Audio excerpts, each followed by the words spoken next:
The grand ballroom of Buckingham Palace sparkled under the light of 1,000 crystals. It was November 1962, and Queen Elizabeth II was hosting one of the most exclusive events of the year.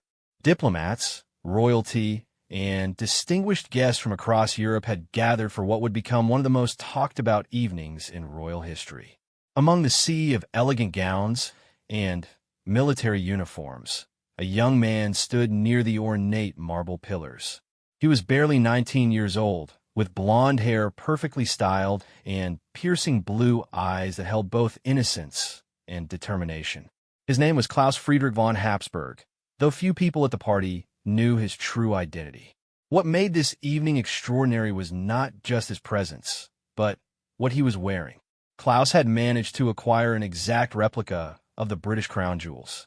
The golden crown sat perfectly on his head, adorned with precious stones that caught the light with every movement. His royal robes were made of the finest velvet, trimmed with ermine and golden embroidery that took months to complete. Every detail had been meticulously planned, from the ceremonial sword at his side to the royal scepter he carried with practiced elegance. The young German had spent 2 years preparing for this moment. Born in a small village outside Munich, Klaus had always been fascinated by royal history and pageantry. His grandfather had been a minor court official in the Bavarian royal court before World War II, and stories of palace life had filled Klaus's childhood imagination. When he learned about the Queen's upcoming reception through a friend who worked in the German embassy, an audacious plan began to form in his mind. Klaus had studied every aspect of British royal protocol. He practiced walking with a measured pace of nobility, learned to hold his head at the precise angle expected of royalty, and even mastered the subtle hand gestures used by members of the royal family. His German accent, though still noticeable, had been softened through months of working with a dialect coach who believed Klaus was preparing for a theatrical performance. The replica crown had cost him nearly everything he owned. Working multiple jobs as a waiter, translator, and tour guide, Klaus had saved every penny for over a year. He commissioned a master jeweler in Vienna who specialized in historical reproductions, claiming the crown was needed for a major film production. The craftsman had outdone himself, creating a piece so authentic that even experts would need close examination to detect the difference. As Klaus moved through the crowd that evening, something remarkable happened.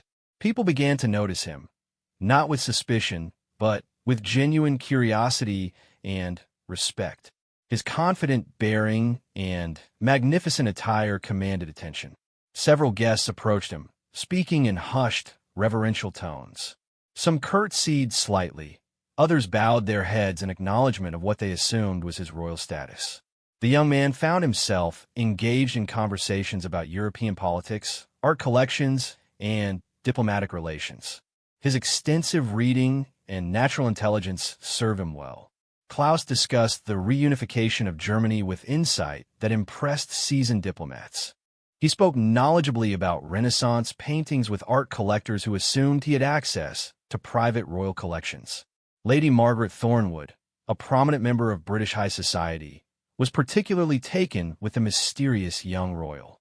She introduced Klaus to her circle of friends, each introduction adding another layer to his assumed identity. Word began to spread through the ballroom about the charming young monarch who seemed to possess both wisdom beyond his years and an unexpected humility. Klaus felt a mixture of exhilaration and terror as the evening progressed. Every conversation was a potential trap, every question a chance for his carefully constructed facade to crumble. Yet something extraordinary was happening. The role he was playing began to feel natural, as if he truly belonged among these distinguished guests. The confidence that had initially been an act slowly transformed into something more genuine. The ballroom's atmosphere grew more magical as the night wore on. Musicians played classical waltzes while couples danced with practiced grace. Klaus found himself partnering with several ladies, his formal dance training from childhood serving him well. Each dance brought new conversations and opportunities to further establish his mysterious royal persona. As midnight approached, Klaus knew the most challenging moment of the evening was about to arrive. Queen Elizabeth II herself was making her way through the crowd, personally greeting each important guest. Protocol demanded that she acknowledge every royal visitor, especially one she had not personally invited. The young German watched as the queen moved closer, her lady-in-waiting discreetly pointing out various guests and whispering brief introductions. Klaus's heart pounded as he realized there was no escape. The queen's path would inevitably lead to him, and when it did, his greatest performance would begin. Everything he had planned, practiced, and dreamed about would be put to the ultimate test. The boy from Munich was about to come face to face with one of the most powerful women in the world, and she would undoubtedly want to know exactly who she was speaking with. The moment that would change Klaus's life forever was only minutes away. The moment Queen Elizabeth II approached, the entire atmosphere in Klaus's immediate vicinity seemed to shift. Conversations quieted, and guests instinctively stepped back to create a respectful space around their sovereign. Klaus felt every muscle in his body tense as he prepared for the encounter that would either validate his audacious plan or expose him as an elaborate fraud. The queen was smaller in person than Klaus had imagined, but her presence filled the space around her with unmistakable authority. She wore a stunning sapphire blue gown with the family's historic jewelry, including a tiara that sparkled magnificently under the ballroom lights. Her expression was warm but keen, the look of someone accustomed to reading people instantly and accurately. Lady Margaret Thornwood, still believing Klaus to be genuine royalty, eagerly prepared to make the introduction. The Queen's lady-in-waiting, however, seemed puzzled. She whispered urgently to Her Majesty, clearly indicating that this particular royal guest was not on any official list. The Queen's eyebrows rose almost imperceptibly, a sign that Klaus would later learn indicated her intense curiosity rather than displeasure. As the Queen drew closer, Klaus executed a perfect formal bow, exactly as he had practiced countless times in his small Munich apartment. The movement was fluid and respectful, showing neither excessive subservience nor inappropriate familiarity. When he straightened, his blue eyes met the Queen's gaze directly, but respectfully. "Your Majesty," Klaus said, his voice steady despite his racing heart. "It is an extraordinary honor to be welcomed into your magnificent home." The Queen studied him for a moment that felt like an eternity. Her eyes took in every detail of his appearance, from the perfectly arranged crown to the precise fold of his royal robes. Klaus could almost see her mind working, cataloging details, and forming questions. When she finally spoke, her voice carried both warmth and unmistakable authority. "The honor is mine," she replied graciously, "though I must confess, I find myself at a slight disadvantage." "Who are you?" The question hung in the air like a challenge. Around them, the other guests seemed to sense the significance of this moment. Klaus felt the weight of dozens of eyes upon him, waiting for his response. This was the moment he had both anticipated and dreaded, the ultimate test of his carefully constructed deception. Klaus straightened his shoulders and met the Queen's gaze with surprising confidence. "I'm Klaus Friedrich von Habsburg, Your Majesty. I represent a minor branch of the Austrian imperial family, recently restored to recognition by the government in Vienna." The lie flowed smoothly from his lips, backed by months of research into obscure European noble lineages. Klaus had chosen this particular identity carefully, selecting a family line that was complex enough to be believable, but obscure enough to avoid immediate contradiction. The Habsburg name carried enough weight to justify his presence at such an exclusive gathering. The Queen's expression remained perfectly composed, but Klaus caught a flicker of something in her eyes. Curiosity, perhaps, or maybe the intellectual pleasure of encountering an interesting puzzle. She was known for her extensive knowledge of European royal genealogy, and Klaus realized she was likely running through her mental catalog of Habsburg connections. "How fascinating," the Queen said after a moment. "I was not aware that the Austrian government had undertaken such recognitions recently. Perhaps you could tell me more about your family's particular history." This was exactly the type of detailed questioning Klaus had prepared for. He launched into a carefully crafted story about his great-grandfather's exile during the wars, his family's recent legal battles for recognition, and their small estate near Salzburg. Each detail had been researched and rehearsed, woven together into a narrative that was plausible enough to withstand casual scrutiny. As Klaus spoke, something remarkable happened. The Queen seemed genuinely engaged by his story. She asked thoughtful questions about Austrian politics, the process of noble recognition, and the challenges facing displaced European aristocracy in the modern era. Klaus found himself drawing not just on his prepared lies, but on his genuine knowledge and passion for European history. The conversation continued for nearly 20 minutes, far longer than the brief formal greetings typically exchanged at such events. Other guests watched in amazement as their queen engaged in what appeared to be a fascinating discussion with this mysterious young royal. Klaus's confidence grew with each successful exchange, and he began to feel almost comfortable in his elaborate deception. The Queen introduced Klaus to several other distinguished guests, including the Duke of Edinburgh, who seemed equally intrigued by the young man's presence. Klaus found himself discussing everything from classical music to modern architecture, drawing on his broad education and natural intelligence. Each conversation reinforced his assumed identity and added credibility to his royal persona. As the evening progressed, Klaus began to understand something profound about the nature of royalty itself. It was not merely about bloodlines or inherited titles, but about bearing knowledge and the ability to engage meaningfully with people from all walks of life. In playing the role of prince, Klaus was discovering qualities within himself that he had never known existed. The Queen seemed to sense this transformation. During a brief moment when they found themselves speaking privately, she made an observation that would haunt Klaus for years to come. "You know," she said thoughtfully, "true nobility has very little to do with the circumstances of one's birth. It is revealed in how one chooses to live and serve others." Klaus felt a chill run down his spine. Had she somehow seen through his deception? Was this a subtle way of acknowledging that she knew exactly who he really was? Or was she simply sharing a philosophical observation with someone she found genuinely interesting? The Queen's expression remained enigmatic, leaving Klaus to wonder about the true meaning behind her words. As the evening drew toward its conclusion, Klaus realized that his greatest challenge was yet to come. The Queen had extended an invitation for him to join a smaller gathering the following afternoon, a private tea with several other European nobles who were visiting London.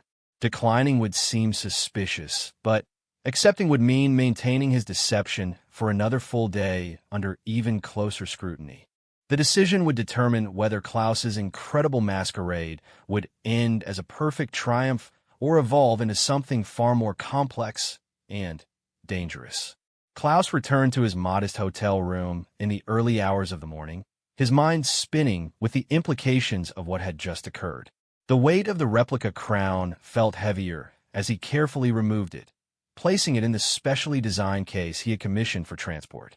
His hands trembled slightly as he hung up the elaborate royal robes, each piece representing months of savings and careful planning. Sleep was impossible. Klaus sat by the window overlooking the quiet London street, replaying every moment of his encounter with the Queen. Her invitation to the private tea gathering echoed in his mind like both an opportunity and a trap. He had achieved something beyond his wildest dreams, but now he faced a choice that could change everything. The rational part of his mind screamed that he should flee, pack his belongings, return the rented costume pieces, and catch the first flight back to Munich. He had accomplished more than any reasonable person could have hoped for. He had fooled the Queen of England herself, engaged in meaningful conversation with some of the most powerful people in Europe, and experienced a taste of the royal life he had always imagined. But something deeper held him back. During those hours in the palace, Klaus had discovered aspects of himself he never knew existed. The confidence, the natural grace, the ability to engage meaningfully with people of incredible accomplishment and intelligence. Was this truly deception, Or was he revealing his authentic self for the first time in his life? Klaus spent the morning walking through London's historic districts, trying to clear his mind and make a decision. He visited Westminster Abbey, stood before the tombs of kings and queens, and felt a strange sense of connection to the long history of monarchy and nobility. In the Tower of London, he stared at the actual crown jewels, marveling at how close his replicas had come to the originals. By afternoon, Klaus had made his choice. He would attend the Queen's tea gathering, but with a significant change in strategy. Instead of deepening his deception, he would find a way to gradually reveal his true identity. The risk was enormous, but Klaus had begun to believe that honesty, delivered with courage and dignity, might be more powerful than any lie. The private gathering was held in a smaller, more intimate room within Buckingham Palace. Only 8 guests were present, including 2 genuine European nobles, a distinguished diplomat, and several members of the British aristocracy. The atmosphere was relaxed and conversational, but Klaus immediately sensed that the level of scrutiny would be far more intense than at the previous evening's large reception. The Queen entered wearing a simple but elegant afternoon dress, her manner warm but observant. As she greeted each guest, Klaus noticed that her eyes lingered on him with particular interest. When she reached him, her smile seemed to contain a hint of knowing amusement. "Prince Klaus," she said, using the title he had implicitly claimed the previous evening. "I trust you slept well after our fascinating conversation." "Indeed, Your Majesty," Klaus replied, his voice steady despite his nervousness. "Though I found myself reflecting deeply on your observation about the true nature of nobility." The Queen's eyebrows rose slightly, a sign that Klaus was learning to recognize as indicating her heightened attention. "Oh, and what conclusions did you reach?" Klaus took a deep breath, knowing that his next words would begin the most dangerous phase of his entire adventure.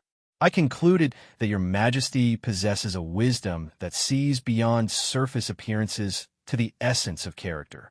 It was a carefully crafted response that could be interpreted as either courtly flattery or the beginning of a confession. The Queen studied him for a long moment before nodding approvingly and moving on to greet the other guests. The tea service was impeccable, served on china that Klaus recognized from his extensive research as being from the royal collection.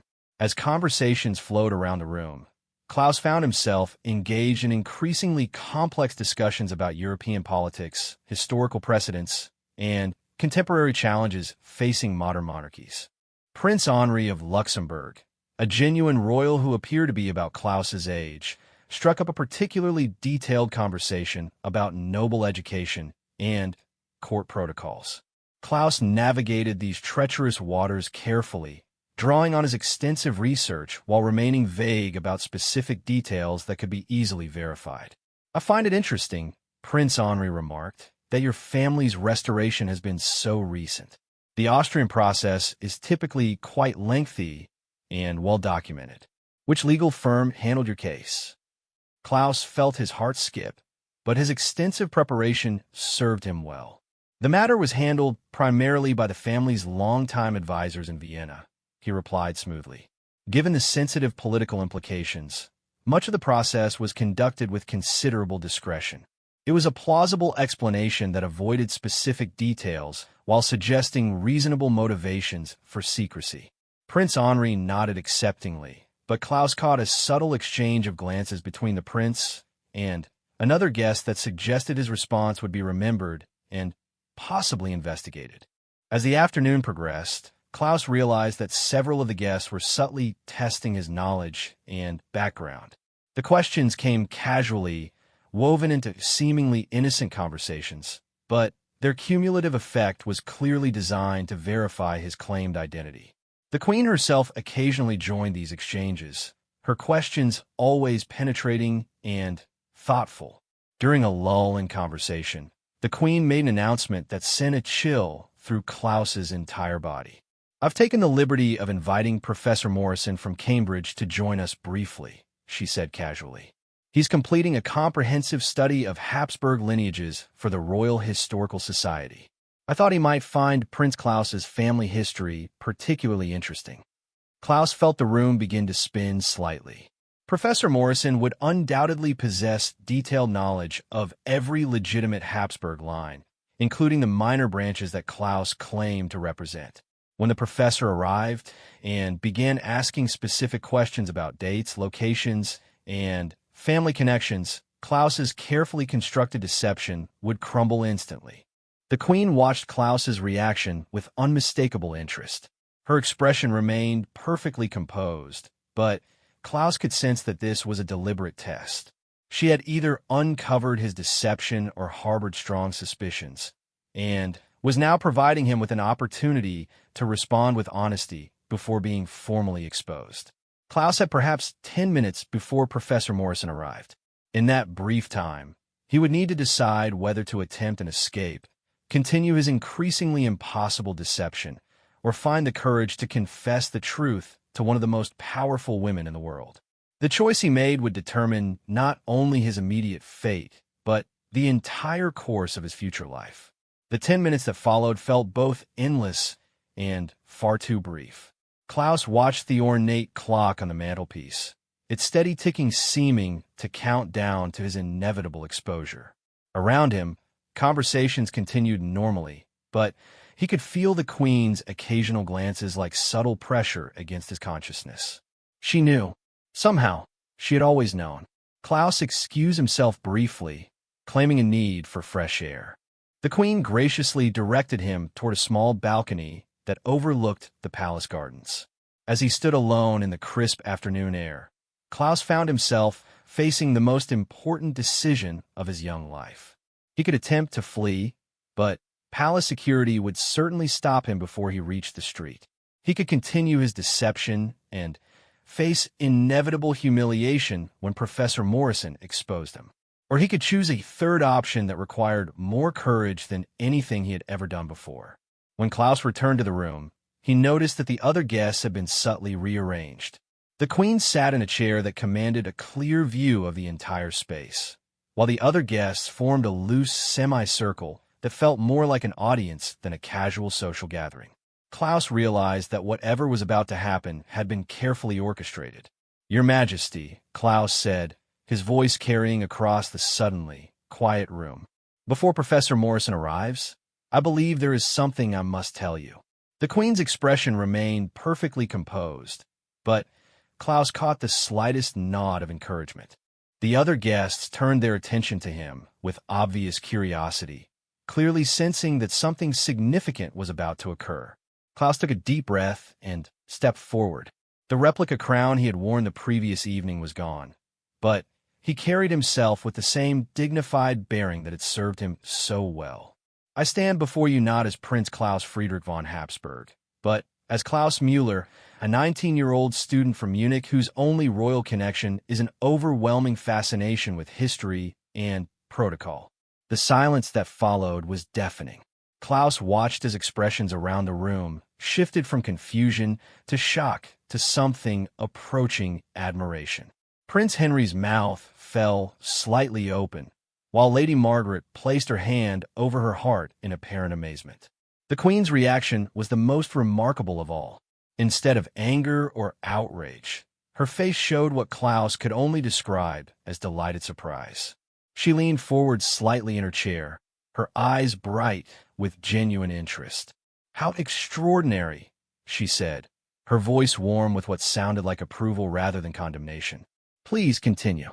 "I find myself most curious about how a student from Munich came to be standing in my drawing room wearing a crown that even my jewelers would have difficulty distinguishing from the genuine article." Encouraged by the Queen's tone, Klaus told his story with complete honesty.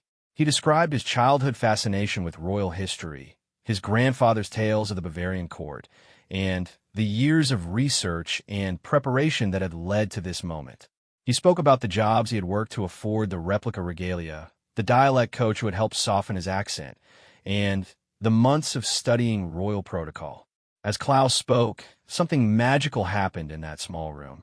His honesty, combined with the obvious dedication and intelligence behind his elaborate scheme, began to transform him from fraud into something approaching a folk hero. The other guests listened with growing amazement and appreciation for the sheer audacity and skill of what he had accomplished.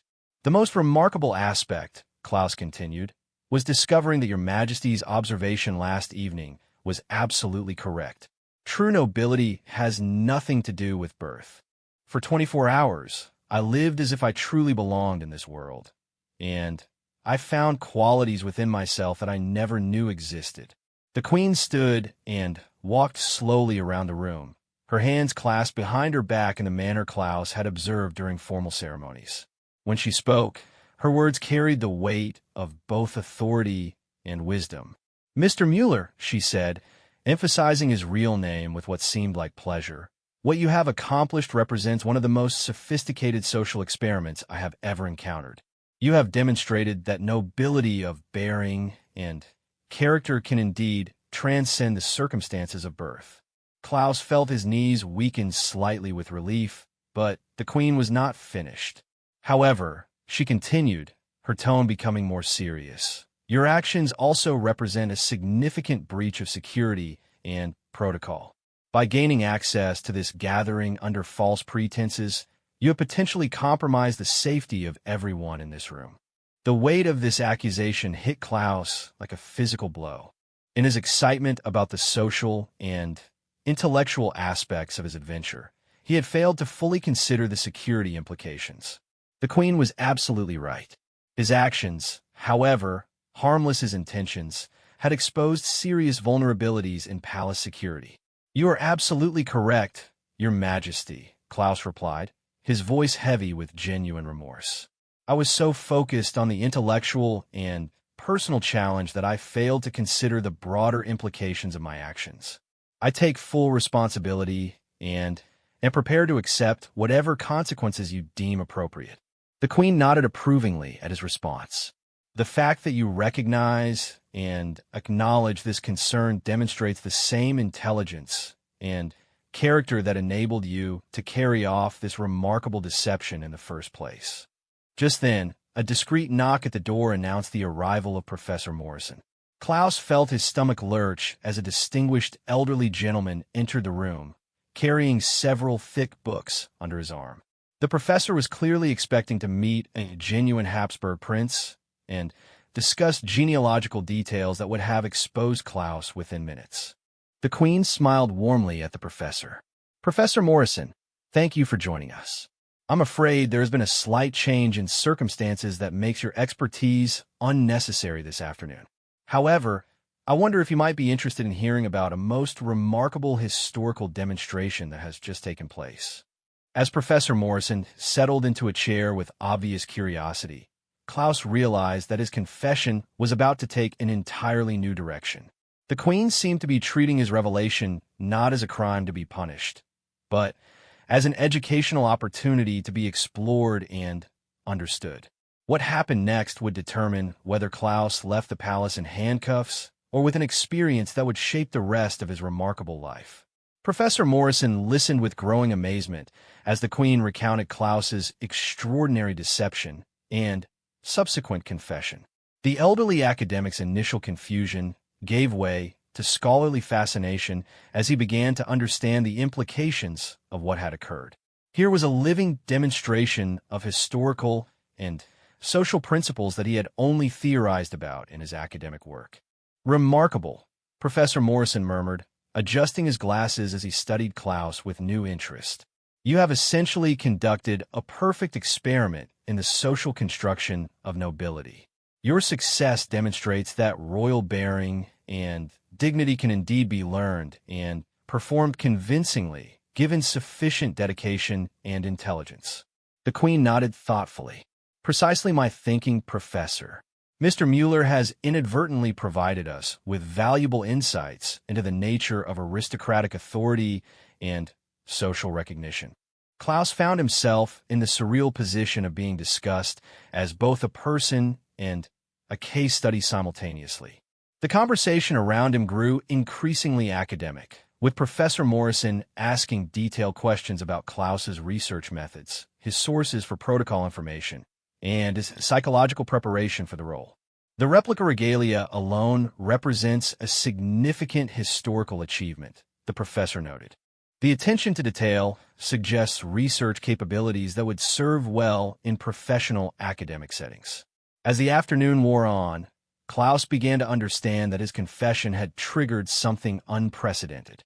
Rather than facing punishment, he was being treated as an inadvertent researcher who had conducted a groundbreaking experiment in social psychology and historical authenticity. The Queen eventually dismissed the other guests with gracious thanks for their understanding and discretion. Prince Henri approached Klaus before leaving, extending his hand with genuine warmth. "What you accomplished was extraordinary," the prince said sincerely. "I would never have suspected, and I have been surrounded by authentic royalty my entire life. That takes remarkable skill and character." When only Klaus, the Queen, and Professor Morrison remained, the conversation took on an even more serious tone. The Queen moved to her desk and retrieved a leather portfolio that Klaus recognized as containing official palace documents. "Mr. Mueller," she began formally, "while I am genuinely impressed by your accomplishment, we must address the serious security implications of your actions. My staff will need to conduct a thorough review of our protocols to understand how such access was obtained."